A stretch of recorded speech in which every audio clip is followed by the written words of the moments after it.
Praise to the lord. ఈరోజు దేవుడు మనకిచ్చినటువంటి వాగ్దానము యెషయా గ్రంథము 55వ అధ్యాయము 1వ వచనం. దప్పిక గొనివారులారా నీళ్ల యొద్దకు రండి. ఆమేన్. మనకి బాగా దాహము వేసినప్పుడు, మనము బాగా దప్పికొనినప్పుడు మనము నీళ్ళ యొద్దకు వెళతాం. అయితే మనం వెళ్ళిన ప్రతిసారి అక్కడ నీరు దొరుకుతుందో లేదో మనకి తెలియదు. మనం అనుకుంటాం పలానా చోటుకు వెళ్తే మన దాహము తీరుతుంది, పలానా చోటుకు వెళ్తే నీరు సమృద్ధిగా ఉంటుంది కాబట్టి మనము అక్కడికి వెళ్ళి మన దాహాన్ని తీర్చుకుందామనే ఉద్దేశంతో మనం అక్కడికి వెళతాము.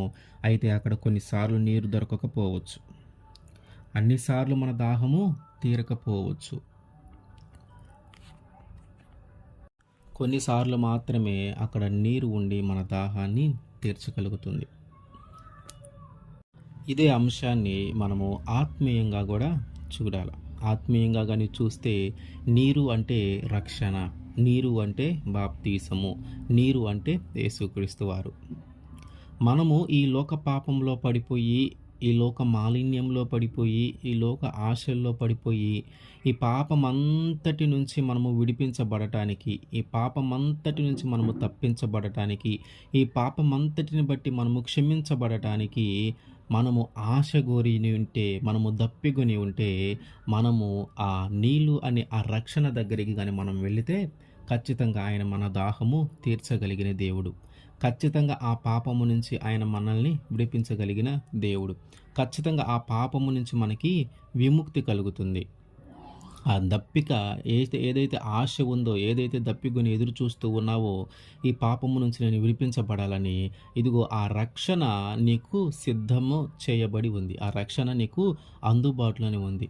మనము నీటి కోసము కొన్నిసార్లు ప్రయాణం చేసి, నీటి కోసము ప్రయాసపడి, మనము దాహము తీర్చుకోవాలని ఎంత ఆశపడినా మనము నీటి యొద్దకు వెళ్ళగానే కొన్నిసార్లు అక్కడ నీరు ఉంది అనుకొని మనం వెళ్ళగానే కొన్నిసార్లు అక్కడ నీరు దొరకని అనుభవాలను మనము చూస్తూ ఉంటాం, దొరకని పరిస్థితులను మనము చూస్తూ ఉంటాం. అయితే రక్షణ అలా కాదు, బాప్తీసము అలా కాదు.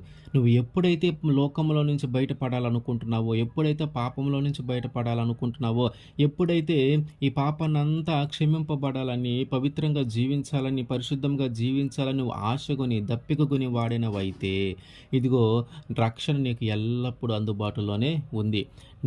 నీరు ఉందని మనం వెళ్ళినప్పుడు కొన్ని చోట్ల నీరు దొరకని పరిస్థితుల్లో మనం చూస్తాం. కానీ ఇదిగో రక్షణ కావాలి, రక్షణ పొందుకోవాలి, బాప్తీసం పొందుకోవాలని నువ్వు ఎప్పుడైతే అనుకుంటావో, ఎప్పుడైతే ఎదురు చూస్తావో, దానికోసం ఎప్పుడైతే దప్పికొని ఉంటావో, ఖచ్చితంగా అది నీకు ఎల్లప్పుడూ అందుబాటులోనే ఉంటుంది.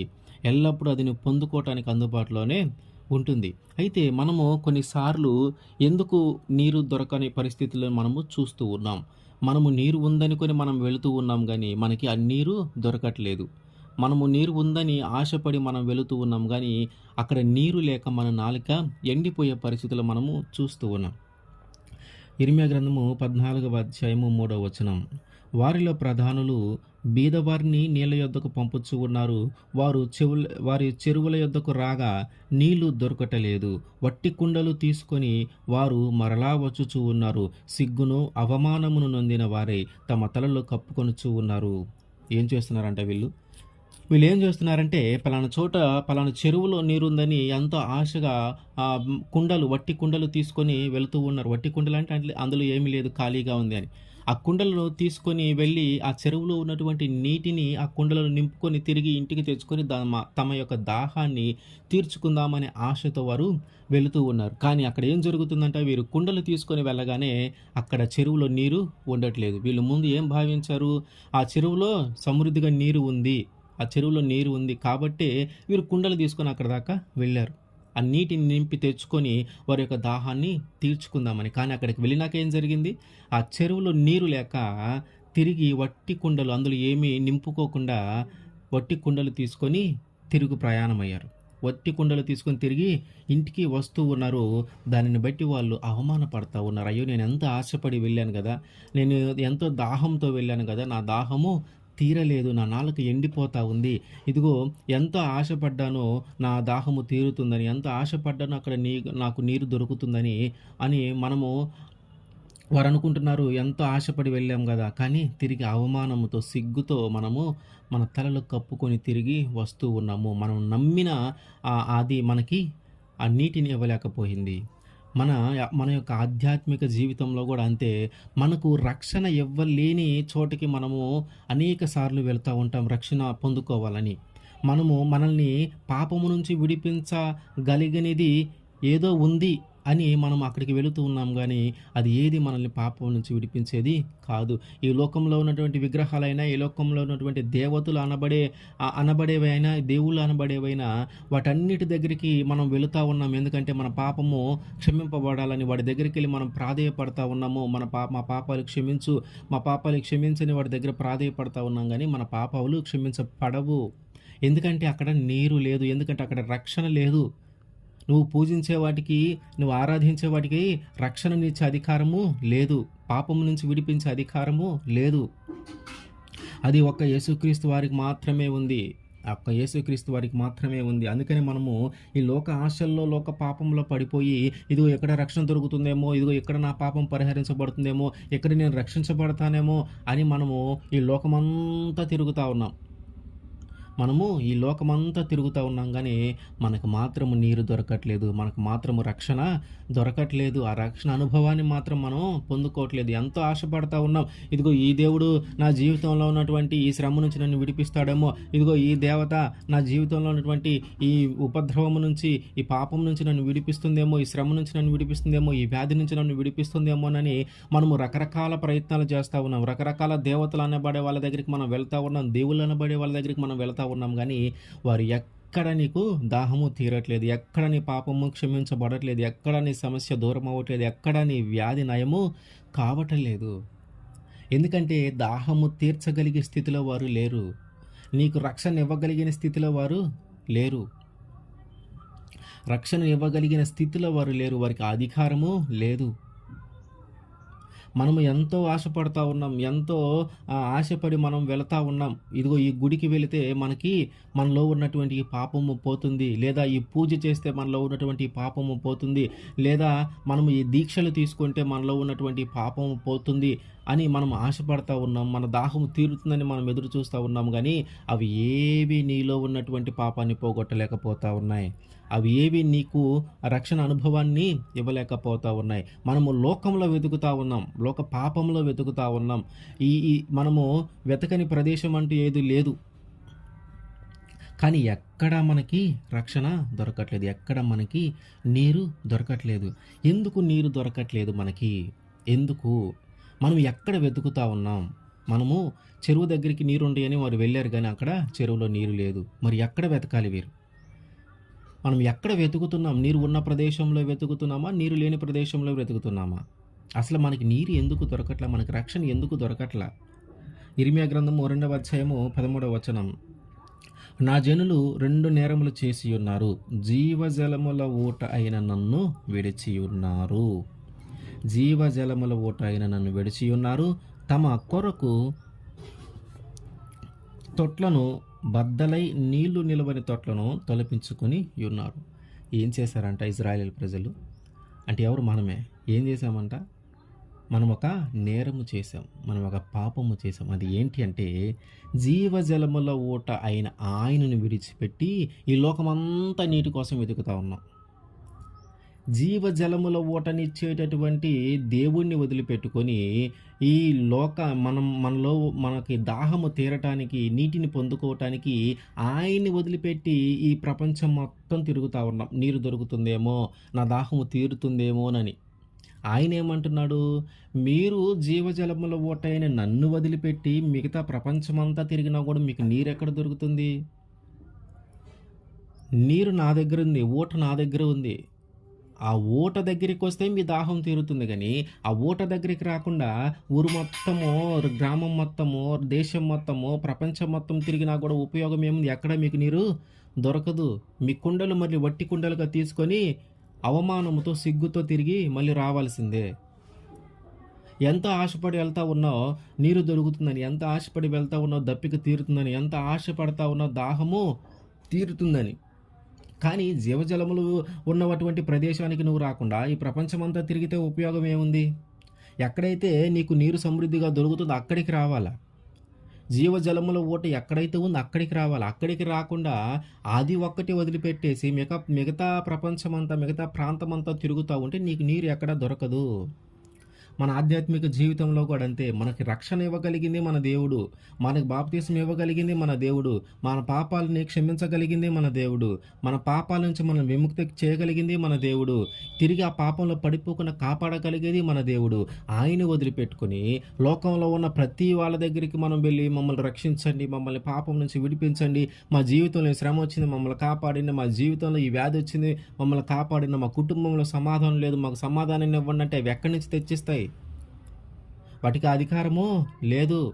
ఏ మనుషుని దగ్గరికెళ్ళి నువ్వు ప్రాధేయపడుతున్నావో, ఏ మనుషుని దగ్గరికెళ్ళి నువ్వు అడుగుతా ఉన్నావో వాళ్ళు ఎవ్వరూ నీ పాపాన్ని క్షమించలేరు. వాళ్ళెవరూ నీ పాపం నుంచి నిన్ను విడిపించలేరు. వాళ్ళెవరూ నేను పాపం నుంచి విముక్తి చెందించలేరు. వాళ్ళెవరూ నీకు రక్షణను దయచేయలేరు. నువ్వు చేస్తున్న తప్పేంటంటే ఎవరైతే నీకు రక్షణనిస్తారో, ఎవరైతే నిన్ను పాపం నుంచి విడిపిస్తారో, ఎవరైతే నీకు జీవజలమునిస్తారో వాళ్ళని వదిలిపెట్టుకొని లోకమంతా తిరుగుతా ఉన్నావు. నాకు దాహంగా ఉంది, నేను దప్పిక కొని ఉన్నాను, నాకు దాహముగా ఉంది, నాకు నీరు కావాలా, నా దాహము తీర్చుకోవడానికి నాకు నీరు కావాలని నీ జీవజలములో ఉన్నటువంటి ఆ నీటి ఊటను వదిలిపెట్టి లోకమంతా తిరుగుతూ ఉన్నావు. అందుకనే ఆ నీరు నీకు దొరకట్లేదు. మనం చేస్తున్నటువంటి పాపం ఏంటంటే, మనం చేస్తున్నటువంటి నేరం ఏంటంటే, జీవజలములు ఇచ్చేటటువంటి ఆయనను వదిలిపెట్టుకొని, ఆ ప్రదేశాన్ని వదిలిపెట్టుకొని మనము లోకమంతా తిరుగుతూ ఉన్నాం. లోకమంతా తిరిగితే ఎక్కడ దొరుకుతుంది నీకు? ఆ నీరు ఎక్కడ దొరుకుతుంది? ఆ రక్షణ నీకు ఎక్కడ దొరుకుతుంది? రక్షణ ఇవ్వగలిగిన దేవుడి దగ్గరికి వస్తే నీకు రక్షణ దొరుకుతుంది. పాపం నుంచి విడిపించగలిగిన దేవుడి దగ్గరికి వస్తే నిన్ను పాపం నుంచి ఆయన విడిపిస్తాడు. నీ పాపములు క్షమించగలిగిన దేవుడి దగ్గరికి వస్తే ఆయన నీ పాపములు క్షమిస్తాడు. కానీ ఆ నీటి యొద్దకు రాకుండా లోకమంతా తిరిగినా కూడా నీ దాహము తీరదు. ఆ బాప్తీసం ఇచ్చి, ఆ రక్షణనిచ్చి, ఆ రక్షణ అనుభవాన్ని కలిగించే దేవుడి దగ్గరికి రాకుండా నువ్వు ఏ మనుషుల మీద ఆధారపడినా, ఏ దేవతల మీద ఆధారపడినా, ఏ దేవుల మీద ఆధారపడినా నీ జీవితంలోకి ఆ రక్షణ అనుభవం మాత్రం నువ్వు పొందుకోలేవు. అందుకని మన తప్పు మనము తెలుసుకోవాలా. మనం ఎవరి దగ్గరికి రావాలంటే, ఎవరైతే మనకు దాహాన్ని తీర్చగలిగిన వారు ఉన్నారు, ఎవరైతే నీటి ఊటను కలిగి ఉన్నారో వారి దగ్గరికి వస్తే మన దాహము తీరుతుంది. ఎవరైతే మనకు రక్షణ దయచేయగలరో వారి దగ్గరికి వస్తే మనము రక్షణ పొందుకోగలము. యెషయా గ్రంథము 41వ అధ్యాయము 17వ వచనం. దీన దరిద్రులు నీళ్లు వెదుగుచూ ఉన్నారు, నీళ్లు దొరకక వారి నాలుక దప్పి చేత ఎండిపోవచ్చు ఉన్నది.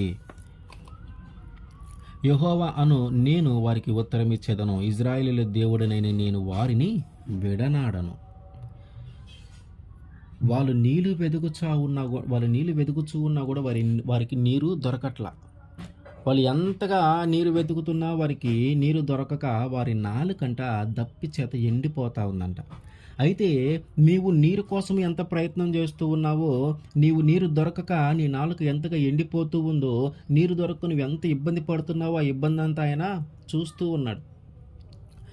ఆ ఇబ్బంది అంతా ఆయన చూస్తూ ఉన్నాడు. కాబట్టి ఆయన ఏమంటున్నాడంటే, నేను నిన్ను విడనాడను. నువ్వు నీ నాలుక ఎండిపోయిన పరిస్థితుల్లో అయినా సరే నువ్వు నా దగ్గరికి వస్తే నీ దాహాన్ని నేను తీర్చగలను. లోకమంతా తిరుగుతూ ఉన్నావు, నన్ను వదిలిపెట్టుకొని లోకమంతా తిరుగుతూ ఉన్నావు. ఎక్కడికి వెళ్ళినా నీకు నీరు దొరకట్లేదు, ఎక్కడికి వెళ్ళినా నీ దాహం తీరట్లేదు, ఎక్కడికి వెళ్ళినా నీ దప్పికొని ఉంటున్నావు. ఆ దప్పికతో నీ నాలుక ఎండిపోయే పరిస్థితుల్లోకైనా నువ్వు ఉంటున్నావు. కానీ ఇదిగో ఆ దప్పిక తీర్చేవాడి దగ్గరికి, ఆ నీటి ఊట కలిగి ఉన్నవారి దగ్గరికి మాత్రం నువ్వు రావటల్లా. ఎప్పుడైతే నీటి ఊట కలిగిన వారి దగ్గరికి నువ్వు వస్తావో అప్పుడు నీ దాహము తీరుతుంది. ఆయన ఏమంటున్నాడంటే, నీవు ఆ నీటిని పొందటానికి, నీవు ఆ దాహాన్ని తీర్చుకోవటానికి, నువ్వు ఆ దప్పికను పోగొట్టుకోవటానికి నువ్వెంత శ్రమ పడుతున్నావో, నీ నాలుక ఎంతగా ఎండిపోతూ ఉందో, నువ్వెన్ని ఇబ్బందులు పడుతూ ఉన్నావో, నువ్వెన్ని శ్రమలు పడుతూ ఉన్నావో నేను చూస్తూ ఉన్నాను. కాబట్టి నేను నిన్ను విడనాడను. ఆ పాపంలో నుంచి నువ్వు బయటపడటానికి, ఆ మోసంలో నుంచి నువ్వు బయటపడటానికి, ఆ అబద్ధములు ఆడకుండా నువ్వు చేసే ప్రయత్నాలు, ఆ బూతు మాటలు మాట్లాడకుండా నువ్వు చేసే ప్రయత్నాలు, చెడ్డవి చూడకుండా ఉండటానికి నీ కనులు త్రిప్పివేసుకుంటూ నువ్వు చేస్తున్నటువంటి ప్రయత్నాలన్నీ కూడా ఆయన చూస్తూ ఉన్నాడు. అందుకని ఆయన అంటున్నా, నేను నిన్ను విడనాడను, నేను నిన్ను వదిలిపెట్టను. నేను నిన్ను ఇట్లాగే ఈ పాపంలోనే నువ్వు మరణించేలాగా నేను నిన్ను వదిలిపెట్టను. ఈ పాపంలో నుంచి బయటపడటానికి నువ్వెంత ప్రయత్నం చేస్తున్నావో, ఈ పాపంలో నుంచి బయటికి రావడానికి నువ్వెంతగా శ్రమిస్తూ ఉన్నావో, ఈ పాపంలో నుంచి బయటికి రావటానికి నువ్వెంతగా ప్రయత్నాలు చేస్తా ఉన్నావో అవన్నీ నేను చూస్తూ ఉన్నాను కాబట్టి నేను నిన్ను విడనాడను. ఆ పాపములో నుంచి విడిపించే వరకు నేను నిన్ను విడనాడను. అదే పాపంలో ఉండి, అదే మోసంలో ఉండి, అదే అబద్ధాలలో ఉండి, అదే వ్యభిచారంలో ఉండి, అదే దొంగతనాల్లో ఉండి నువ్వు మరణించడం నాకు ఇష్టం లేదు కాబట్టి నేను నిన్ను విడనాడను. నీ పాపంలో నుంచి నువ్వు బయటపడటానికి అనేక ప్రయత్నాలు చేస్తూ ఉన్నావు. నీ పాపంలో నుంచి బయటపడటానికి నీ సాయశక్తులు నువ్వు ప్రయత్నం చేస్తూనే ఉన్నావు. అవన్నీ నేను చూస్తూ ఉన్నాను కాబట్టి నేను నిన్ను విడనాడను. యెషయా గ్రంథము 48వ అధ్యాయం 21వ వచనం. ఎడారి స్థలములలో ఆయన వారిని నడిపించెను, వారు దప్పిక గొనలేదు. రాతి కొండలో నుండి వారి కొరకు నీళ్లు ఉపకజేసెను, ఆయన కొండను చీల్చగా నీళ్లు ప్రవాహముగా బయలుదేరెను. ఇజ్రాయేలు జనాంగాన్ని ఆ ఐగుప్తు దేశం నుంచి కానాను దేశానికి నడిపించేటప్పుడు మధ్యలో వారు కూడా చాలా దప్పిక కొన్నారు. ఒకానొక సమయంలో వారు దప్పిక చేత చనిపోతామేమో అనుకొని మోషే మీద సనిగారు. ఏమని? ఇదిగో ఐగుప్తు దేశంలో మాకు సమృద్ధిగా నీరుండేది, ఇదిగో ఐగుప్తు దేశంలోనే మా భోజనములు మేము చేస్తూ మేము అక్కడే చనిపోయినా బాగుండేది కదా, ఇదిగో మమ్మల్ని ఇంత దూరం తీసుకొచ్చావు, ఈ ఎడారిలోకి తీసుకొని వచ్చావు, ఇక్కడ నీళ్ళు లేవు, మాకు దాహం అవుతుంది, దప్పిక చేత మా నాలుకలు ఎండిపోతా ఉన్నాయి, దప్పిక చేత మేమందరూ చనిపోయేలాగా ఉన్నాము, మేము చనిపోయేది అక్కడే చనిపోతే బాగుండేది కదా, ఇదిగో ఎడారిలో తీసుకొచ్చి నీళ్ళు లేక మమ్మల్ని చంపేస్తూ ఉన్నావని మోషే మీద సనిగినప్పుడు మోషే దేవునికి ప్రార్థన చేస్తే ఒక బండను కొట్టగా బండలో నుంచి నీళ్లు ప్రవహించినాయి. నీరు రావటం కాదు, నీళ్లు ప్రవహించినాయి. ఏదో ఒక ధారలాగా కొంచెం జనానికి ఎంతమంది అయితే ఉన్నారో వాళ్ళ దాహము తీరటానికి నీరు ప్రవహించిందంట ఆ బండలో నుంచి. ఆయన దగ్గర ఉంది నీరు, ఆయన దగ్గర ఉంది రక్షణ. ఆయన దగ్గరకు వస్తే ఆయన మనకి రక్షణ దయచేస్తాడు. ఆయన దగ్గరకు వస్తే ఆయన మన దాహం తీరుస్తాడు. ఇజ్రాయేల్ జనాంగాన్ని ఎట్లాగైతే దప్పిక నుంచి విడిపించాడో, వాళ్ళు మేము ఈ నీరు లేక ఈ దాహంతో ఈ దప్పికతో మేము చనిపోతామేమో అనుకున్న పరిస్థితుల్లో కూడా ఆయన వారికి తోడుగా ఉండి వారిని విడనాడల. ఆయన చెప్తున్నాడు, నేను మిమ్మల్ని విడనాడను అని చెప్తా ఉన్నాడు. అట్లాగే ఇజ్రాయేల్ ప్రజలను ఆయన విడనాడల. ఎప్పుడైతే వీళ్ళు దాహంతో చనిపోతామని మోషేతో అడుగుతా ఉన్నారో, ఒక బండను కొట్టగా ఆ బండలో నుంచి నీళ్ళు ఒక ప్రవాహముగా వచ్చి వారి యొక్క దాహాన్ని తీర్చినాయి, వారి యొక్క దప్పికను తీర్చినవి. అట్లాగే దేవుడు మన జీవితంలో కూడా ఆయన మనల్ని ఎప్పుడు విడనాడడు. మనం ఎప్పుడైతే దప్పిక కొని ఉంటామో, ఎప్పుడైతే దాహముతో ఇబ్బంది పడుతూ ఉన్నామో, ఆయన ఖచ్చితంగా మనకి నీరునివ్వగలిగిన దేవుడు. బండలో నుంచి వారికి నీరు ఇవ్వగలిగిన దేవుడు మన జీవితంలో ఇంకా గొప్పవైన కార్యాలు మన జీవితంలో ఆయన చేస్తాడు. మన దప్పిక ఆయన ఖచ్చితంగా తీరుస్తాడు. మనం చేయాల్సింది ఏంటంటే ఆయన మీద మనం ఆధారపడాలా. ఎందుకంటే ఆయన జీవజలములు ఊట కలిగిన దేవుడు, ఆయన రక్షణను కలిగిన దేవుడు, ఆయన మాత్రమే మనకు రక్షణ దయచేయగలిగిన దేవుడు. ఇజ్రాయేలీల ప్రజలు ఆ మోషే మీద సనిగినప్పుడు వారు తప్పిపోలా. ఇక వాళ్ళకి వేరే ఆప్షన్ లేదు. వారు మోషేని దేవుణ్ణి ఈ రెండింటి మీదే వాళ్ళు మాట్లాడుతూ వచ్చారు. అట్లాగే మనము కూడా మనం దాహంగా ఉన్నప్పుడైనా, మనకి దప్పిక కొనినప్పుడైనా, మన జీవితంలో వచ్చేటటువంటి శ్రమల నుంచైనా, బాధల నుంచైనా, కన్నీళ్ళు వచ్చినా, కష్టాలు వచ్చినా మనము తప్పిపోకూడదు. మనల్ని ఎవరైతే నడిపిస్తూ ఉన్నారో, మనం ఎవరి మీద అయితే ఆధారపడి ముందుకు నడుస్తూ ఉన్నామో వారి మీదే మనము ఆధారపడాలా. వారు దప్పికైనప్పుడు మోషే మీద కాకుండా ఇంకెవరి మీద ఆధారపడాల. మోషే ఏం చేశాడు? దేవుడి మీద ఆధారపడ్డాడు. అంటే మొత్తం కలిసి దేవుడి మీదే ఆధారపడ్డారు. అట్లాగే మనల్ని ముందుండి నడిపించేది మన దేవుడు కాబట్టి, మనల్ని ముందుండి తీసుకొని వెళ్ళేది మన దేవుడు కాబట్టి, మనం దాహము వేసినప్పుడు, మనం దప్పిక కొనినప్పుడు, మనం ఆ పాపమును చేయకుండా ఉండటానికి మనము మన దేవుడి మీద ఆధారపడాల. మన జీవితంలో వచ్చినటువంటి శ్రమని, మన జీవితంలో వచ్చినటువంటి కష్టాన్ని, మన జీవితంలో వచ్చినటువంటి ఆ ఏడుపుని, దుఃఖాన్ని, ఆ వ్యాధిని మనం పోగొట్టుకోవాలంటే మనం ఆయన మీద ఆధారపడాల.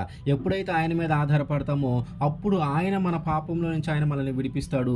ఆయన ఆ పాపమును మన జీవితంలో లేకుండా తీసివేస్తాడు. ఆయన మన పాపములను క్షమించి మనల్ని ఆయన రక్తంలో కడిగి పరిశుద్ధులుగా మనల్ని మార్చుతాడు, పవిత్రంగా మనల్ని మార్చుతాడు. ఎందుకంటే ఆయన జీవజలముల ఊట కలిగిన దేవుడు, ఎందుకంటే ఆయన రక్షణను కలిగిన దేవుడు, ఆయన మాత్రమే రక్షణను మనకి ఇవ్వగలిగిన దేవుడు కాబట్టి ఆయన ఎల్లప్పుడూ మనల్ని పాపంలో నుంచి విడిపించి మనకు రక్షణ దయచేయగలిగిన దేవుడు. యోహాను సువార్త 4:13 అందుకు యేసు, ఈ నీళ్లు త్రాగు ప్రతివాడును మరలా దప్పిక గొనును. నేనిచ్చు నీళ్లు త్రాగువాడెప్పుడు దప్పిక గొనడు.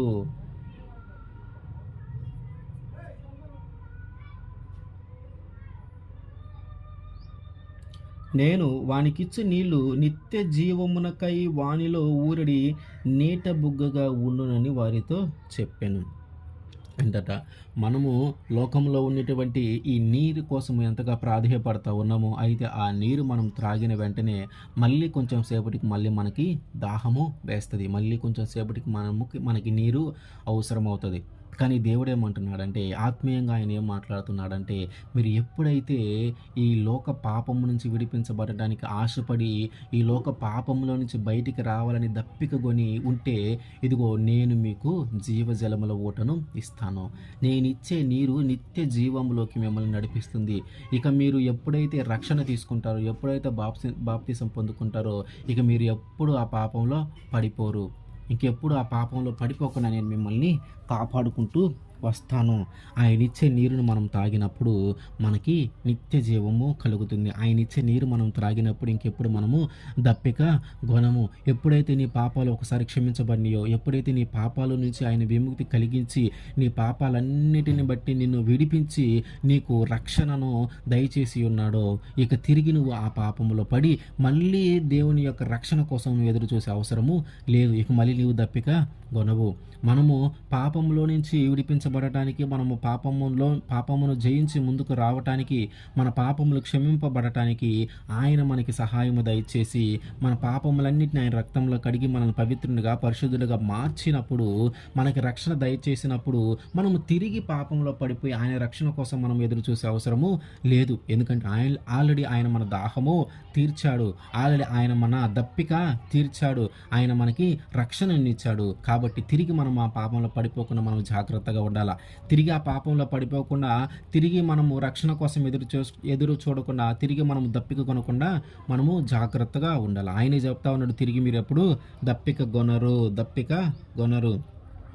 యోహాను సువార్త 6:36 నా యందు విశ్వాసముంచువాడు ఎప్పుడునూ దప్పిక గొనడు. నా యందు విశ్వాసముంచువాడు ఎవడు ఎప్పుడు దప్పిక గొనడు. ఆయన యందు ఎప్పుడైతే మనం విశ్వాసం ఉంచుతామో, ఆయన యందు ఎప్పుడైతే మనం నమ్మకం ఉంచుతామో, ఏమన్నా నమ్మకం ఉంచుతాం?